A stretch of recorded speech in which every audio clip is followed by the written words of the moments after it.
Gold خرید کے رکھ لیں, کچھ بھی کریں کہ بھائی اگر میرے ساتھ کوئی حادثہ ہوتا ہے تو میں ان پیسوں سے اپنی تلافی کروں گا. میں عالمہ ہوں اور شرعی پردہ کرتی ہوں, اب میں آرمی جوائن کرنا چاہتی ہوں, کیا میں اس کے لیے پردہ چھوڑ سکتی ہوں یا میں پھر اپنی خواہش کو دبا دوں؟ دیکھیے, کوئی بھی کام اللہ کی نافرمانی کر کے وہ تو جائز نہیں ہے, چاہے آرمی جوائن کرنا ہو یا کوئی اور کام ہو, جو ناجائز ہے وہ تو ناجائز رہے گا. ہماری خواتین اگر کوئی آرمی میں جانا چاہتی ہیں تو بے پردگی کی قطعاً اجازت نہیں ہے. کوئی جو علماء چہرے کے پردے کو ضروری نہیں سمجھتے تو بہت زیادہ گنجائش نکالی جائے تو اتنی گنجائش نکالی جا سکتی ہے کہ چہرہ کھولنے کی گنجائش دی جا سکتی ہے, لیکن وہ بھی اس صورت میں جب خاتون کا آرمی میں جانا یہ ملک کی ضرورت ہو. تو مرد الحمدللہ ہمارے ملک میں لڑنے کے لیے اتنی بڑی تعداد میں موجود ہیں کہ خواتین کی فوج بنانے کی ملک کو ضرورت نہیں ہے.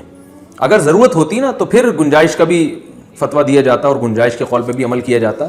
ماشاءاللہ لڑاکا مرد بہت ہیں, تو ہماری خواتین کو چاہیے انہی مردوں کو اپریشیٹ کیا کریں اور اپنے بیٹوں کو مجاہد بنائیں, مجاہد مرد سے شادی کریں. وہ رشیا میں جو بڑے مجاہد تھے, کیا نام تھا ان کا, جلال الدین حقانی, وہ رشیا کے خلاف لڑے افغانستان میں. تو ایک عرب, سعودی عرب میں اس وقت ویڈیوز بہت جایا کرتی تھیں, تو جلال الدین حقانی جو تھے ان کی, وہ اس وقت جوان تھے بالکل, ان کی ویڈیو کسی عرب شہزادی نے دیکھی, ایک عرب تھا بہت بڑا, اس کی بیٹی نے دیکھی, بڑا یعنی رائل فیملی سے اس کا تعلق تھا. اس کی بیٹی نے باپ سے پوچھا یہ کون جوان کا بچہ ہے جو ایسی بہادری سے مشین گن اٹھا کے میدان میں بھاگتا چلا جا رہا ہے, پہاڑوں پہ چڑھ رہا ہے اور موت کی پرواہ نہیں کر رہا, یہ کون ہے؟ تو اس کے ابا نے بتایا بھائی یہ وہ افغانستان میں ہوتے ہیں, جلال الدین حقانی ان کا نام ہے, بڑے نڈر آدمی ہیں. تو اس شہزادی نے کہا میں شادی کروں گی تو اسی سے کروں گی. تو بعض خواتین جن کو جہاد کا شوق ہوتا ہے نا, اور تو وہ پھر کیا کرتی ہیں کہ بھائی ایسے آدمی سے نکاح کر لیا جائے. تو آپ کو آرمی میں جانے کا شوق ہے تو میں کہتا ہوں آپ کسی آرمی کے آفیسر سے شادی کر لیں, پھر اپنے شوہر کی پریڈ دیکھا کریں اور اس کی فٹنس دیکھا کریں, ماشاءاللہ کیسا جوان ہے اور کیسا کمانڈو اور کیسا چھلانگے مار رہا ہے, درختوں پہ چڑھ رہا ہے اور کلابازیاں کھا رہا ہے اور رسیوں پہ چل رہا ہے, اور پھر جنگ کے میدان میں کیسی بہادری کے جوہر دکھا رہا ہے. اپنے میاں سے کہا کریں کہ جب تم لڑو میدان میں تو ذرا اپنی ویڈیو بنا کے لے آیا کرو, تو اس کو دیکھ کے خوش ہوا کریں. کیونکہ میرا جہاں تک خیال ہے کہ بے پردگی کی بہرحال عورت کو اجازت نہیں دی جا سکتی جب تک کہ آرمی میں کوئی ایسا سسٹم نہیں آتا کہ خواتین کو مکمل پردے کے ساتھ یعنی آرمی جوائن کرنے کا کوئی انتظام ہو. پردے سے مراد کم از کم اتنا تو ہونا کہ سر کے بال مکمل ڈھکے ہوئے ہوں, پورے بازو مکمل ڈھکے ہوئے ہوں. چلیں چہرے کا تو مسئلہ اختلافی ہے, لیکن باقی جسم تو ڈھانپنا وہ تو بہرحال عورت کے لیے ضروری ہے. تو جب تک ایسا سیٹ اپ نہیں ہوتا تو آپ اسی طرح کریں جیسے وہ جو عرب کے جو تھے نا, وہ پھر اس کی شادی انہیں جلال الدین حقانی صاحب سے ہوئی, شہزادی کی شادی, اور ماشاءاللہ ان کے بچے جوان ہو گئے اور بڑی کامیاب زندگی انہوں نے گزاری. اور پھر اپنی اولاد کو آپ مجاہد بنائیں, اپنی اولاد کو آپ کہیں بھائی میں ان کو آرمی میں بھیجوں گی. اس طرح سے اللہ تعالیٰ آپ کی اس خواہش کو ہم دل سے دعا گوئیں پورا کریں. جب تک شریعت پر آپ عمل نہیں کریں گی پورا تو آپ کے لیے آرمی جوائن کرنا جائز نہیں ہے. اسی شرط کے ساتھ آپ کے لیے آرمی جوائن کرنا جائز ہے کہ جب آپ شریعت کو بھی پہلے مکمل فالو کریں. ہو سکتا ہے آرمی میں حجاب کا حکم ہو, یہ تو میں ایک فرضی بات کر رہا ہوں, مجھے معلوم نہیں ہے آرمی کا لاء کیا ہے. اگر پردے کی مکمل پابندی وہاں کرائی جاتی ہے تو پھر کوئی حرج نہیں, آپ جا سکتی ہیں. کال سینٹر میں انشورنس پالیسی کی ترغیب والی جاب کا حکم. میں کال سینٹر میں رات کی شفٹ میں جاب کرتا ہوں. وہاں ہمیں باہر ملکوں جیسے برطانیہ, امریکہ وغیرہ میں کال کرنی پڑتی ہے اور انہیں اپنی کمپنی کی لائف انشورنس کی پالیسی لینے کی ترغیب دینی ہوتی ہے, اور یہ کہنا ہوتا ہے کہ کچھ دن بعد ہمارا لوکل ایجنٹ آپ کو دوبارہ کال کرے گا اور مزید معلومات دے گا. پھر اگر وہ کسٹمر راغب ہو جاتا ہے تو وہ پالیسی لے لیتا ہے. کیا ایسے کال سینٹر میں ہمارے لیے جاب کرنا جائز ہے یا نہیں؟ یہ جاب جائز نہیں ہے, کیونکہ بیمہ پالیسی, انشورنس پالیسی یہ تمام علماء کے نزدیک حرام ہے, ناجائز ہے. اس کے حرام یا ناجائز ہونے کی وجوہات کیا ہیں میں دوسرے کلپ میں ریکارڈ کروا چکا ہوں. یہ جوا بھی ہے, سود بھی ہے, غرر بھی ہے. اس میں لوگ اپنی رقم داؤ پہ لگاتے ہیں کسی کی موت کے ساتھ کہ وہ مر گیا تو پیسے ملیں گے, نہیں مرا تو آپ کی رقم ڈوب جائے گی, اور بعض دفعہ آپ کو سود کی بیس پہ پیسہ ملتا ہے. تو اس طرح کی جو غیر یقینی خرید و فروخت ہوتی ہے جس میں غرر ہو یا اپنی رقمیں داؤ پہ لگائی جا رہی ہوں تو یہ قمار کہلاتا ہے. تو یہ ایک بزنس ہے, یہ باہمی تعاون نہیں ہے. باہمی تعاون تو وہ ہوتا ہے جو آپس میں جو مختلف قسم کی یعنی لوگ جو ایک کمیونٹی بناتے ہیں کہ سب لوگ اس میں کسی بھی غریب کے ساتھ مل جل کے تعاون کریں گے, چاہے اس غریب نے پیسہ لگایا ہو یا نہ لگایا ہو, وہ رقم داؤ پہ نہیں لگا رہا ہوتا. تو اس قسم کی جو مختلف قسم کی کمیونٹی بنی ہوئی ہیں, اسی طرح کی کمیونٹیز جو ہیں ان کو فروغ دینا چاہیے کہ اگر کسی کے ساتھ حادثہ ہو تو سب اس کے ساتھ تعاون کریں.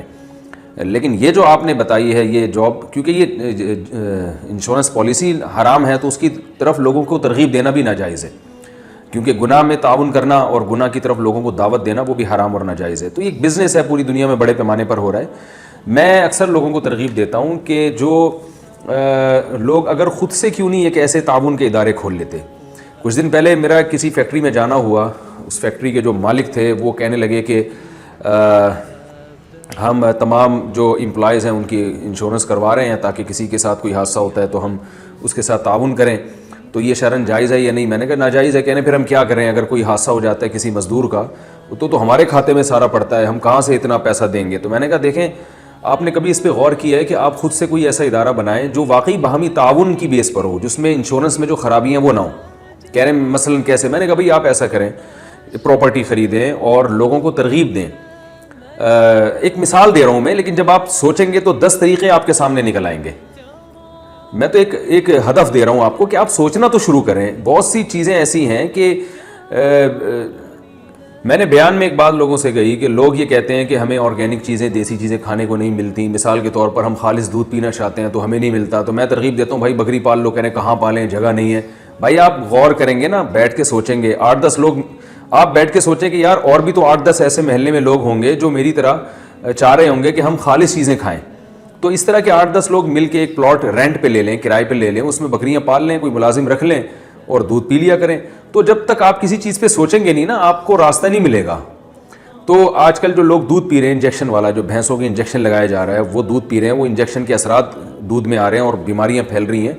تو سوچیں تو صحیح اس کا الٹرنیٹ کیا ہو سکتا ہے. سوچیں گے تو یہ تو میں نے ایک پلاٹ کی ایک مثال دی ہے, آپ کے سامنے 10 راستے کھل جائیں گے.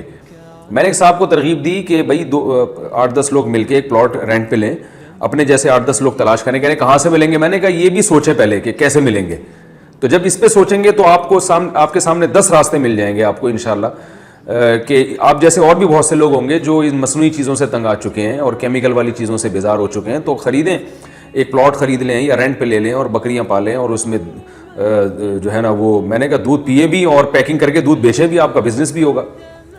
تو وہ بڑے حیران ہوئے. تو اس طرح بہت سارے راستے مل سکتے ہیں. یہ تو ایک میں نے بتایا آپ کو, اگر یہ سوٹیبل نہیں ہے تو سوچیں کوئی دوسرا راستہ نکل آئے گا. تو ایسے ہی ہمیں چاہیے کہ ہم اپنے خاندان میں اور اپنی برادری میں ایسی کمیونٹیز بنائیں, ایسی کمیونٹی بنائیں کہ بھئی دیکھو کسی کے ساتھ بھی کسی بھی وقت حادثہ ہو سکتا ہے, تو ہم سب نے مل کے اس کے ساتھ تعاون کرنا ہے. اس کے لیے ہم ایک فنڈ قائم کرتے ہیں, ایک باکس قائم کرتے ہیں, اس میں سب لوگ چندہ کیا کریں اور اس کو ہم پھر اسے بزنس میں بھی لگا سکتے ہیں, اس سے کوئی پراپرٹی بھی خرید سکتے ہیں اور اس سے ہم کوئی دکان بھی خرید سکتے ہیں رینٹ پر, اور جو اس کا رینٹ آئے گا وہ جمع ہوتا رہے گا اور ان اصول اور ضوابط کے تحت اس رینٹ سے ہم لوگوں کی مدد کریں گے.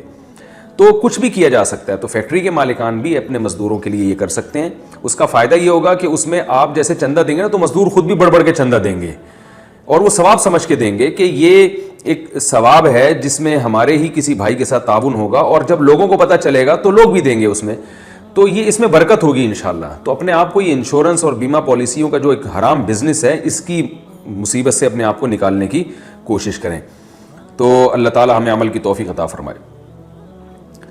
اس میں ایک اور بات بھی ہے کہ اگر کوئی ایسی کمیونٹی نہیں بنتی تو اپنے آپ کو حادثات کی تلافی سے بچانے کے لیے, اگر آپ کے ساتھ 8-10 لوگ مل کے ایسی کوئی کمیونٹی نہیں بناتے, ایسی کوئی کمیٹی نہیں بناتے, تو آپ خود اپنے ڈیفنس کے لیے آپ کچھ پیسے انویسٹ کر کے رکھیں کہ اپنی تنخواہ میں سے ہر مہینے کچھ پیسے بچائیں, آپ اسے پراپرٹی میں لگائیں, گولڈ خرید کے رکھ لیں, کچھ بھی کریں کہ بھائی اگر میرے ساتھ کوئی حادثہ ہوتا ہے تو میں ان پیسوں سے اپنی تلافی کروں گا.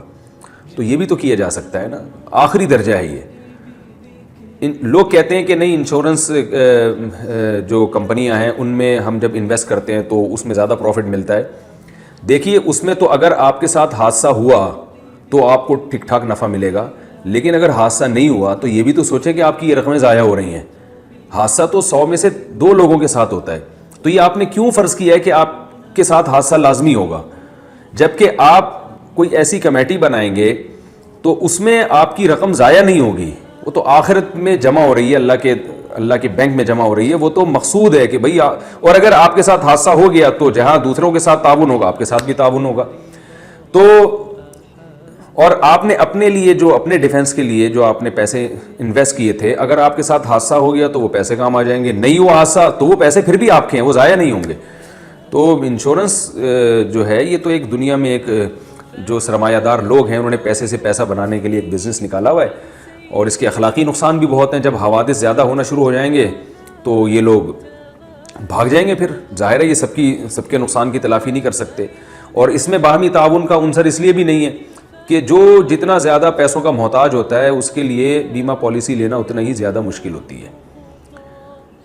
اس طرح لائف انشورنس بہت مشکل ہو جاتا ہے. مثال کے طور پر آپ کسی بیمار کو لے جائیں کہ تو وہ نہیں انشورڈ نہیں ہوگا, وہ وجہ اس کی ہے کہ وہ کہیں گے یہ تو مر جائے گا تو یہ لاس میں جا رہا ہے. ہٹا کٹا کسی باڈی بلڈر کو لے جائیں جس کے مرنے کا دور دور کبھی کوئی چانس نہ ہو تو اس کو فوراً یہ پالیسی دے دیں گے وہ. تو اس سے پتہ چلتا ہے یہ تعاون بھی نہیں ہے, کیونکہ تعاون میں تو جو زیادہ محتاج ہے اس کے ساتھ وہ زیادہ تعاون کے لائق ہوتا ہے, اور جو کم محتاج ہے وہ کم تعاون کے لائق ہوتا ہے.